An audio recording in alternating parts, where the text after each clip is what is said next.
Hello and welcome to our channel. Tonight, the Philippines reels from its second super typhoon in just 7 days. Fung-wong, locally called Uwan, has barreled out into the South China Sea after smashing into Luzon with sustained winds of 185 kilometers per hour and gusts up to 230, triggering massive floods, deadly landslides, and cutting power to 3 million people across entire provinces. The death toll stands at 4, including 2 young children buried alive when a mudslide crushed their home in Cayapa, central Luzon. This comes barely a week after Typhoon Kalmaegi killed nearly 200 in the Central Islands and 5 more in Vietnam.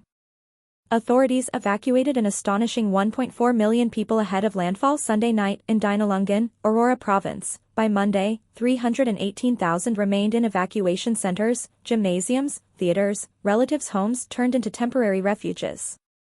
Pagasa reports Fung-wong's circulation spanned 1,800 kilometers, large enough to blanket the entire archipelago, dumping torrential rain that turned rice fields in Nueva Ecija into vast lakes and sent waves crashing over Catanduanes like walls of water.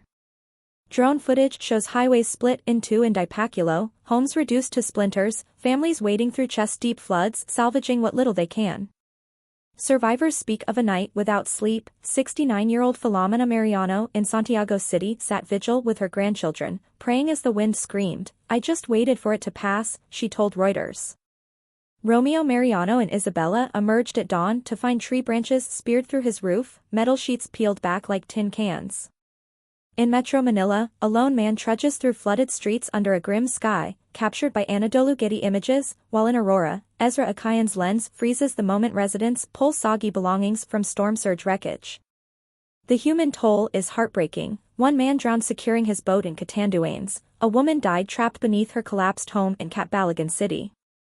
Over 1,000 houses damaged, 130 villages flooded, some residents still stranded on rooftops as rescue teams battle blocked roads and fresh landslides. The Office of Civil Defense says operations shift today to rescue, relief, and recovery, but warns lingering rains remain dangerous, especially in northern Luzon and Metro Manila. This is the country's 21st named storm of 2025, the average is 20, and the season still has 6 weeks to run. Kalmaegi was slow and soaked, Fung-wong was fast and furious. Together they've killed over 200, displaced 500,000, and cost billions. Recovery from Kalmaegi in Cebu and Davao was paused to redirect every resource north. Butch Miley, president of the Philippine Disaster Resilience Foundation, tells CNN from their 24-hour ops center, "People are shell-shocked. This is our 4th major typhoon in 7 weeks, plus 2 earthquakes. Our funds are exhausted."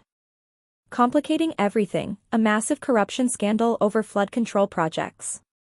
Billions meant for dikes, pumps, and drainage allegedly siphoned into kickbacks involving senators and contractors. Now protesters flood Manila streets while actual floodwaters rise higher because waterways are clogged and neglected.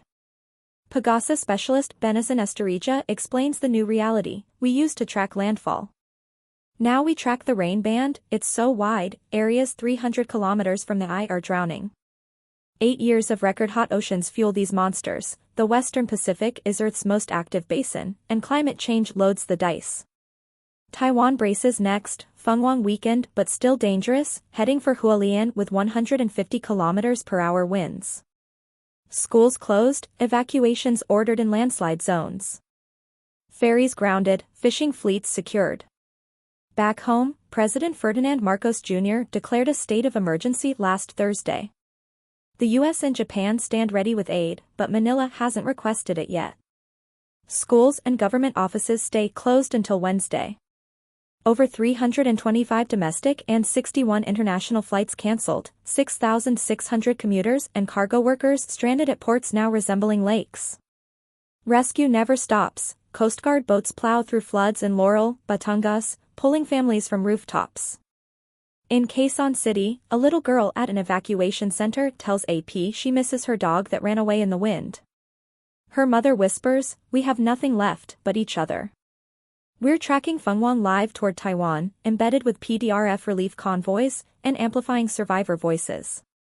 If you're in the Philippines, power out, roof gone, safe in a center, drop your story below. We're reading every one. Hit subscribe, ring the bell. The next storm is already forming in the Pacific. This is climate crisis in real time, and we're not leaving until the last family is home.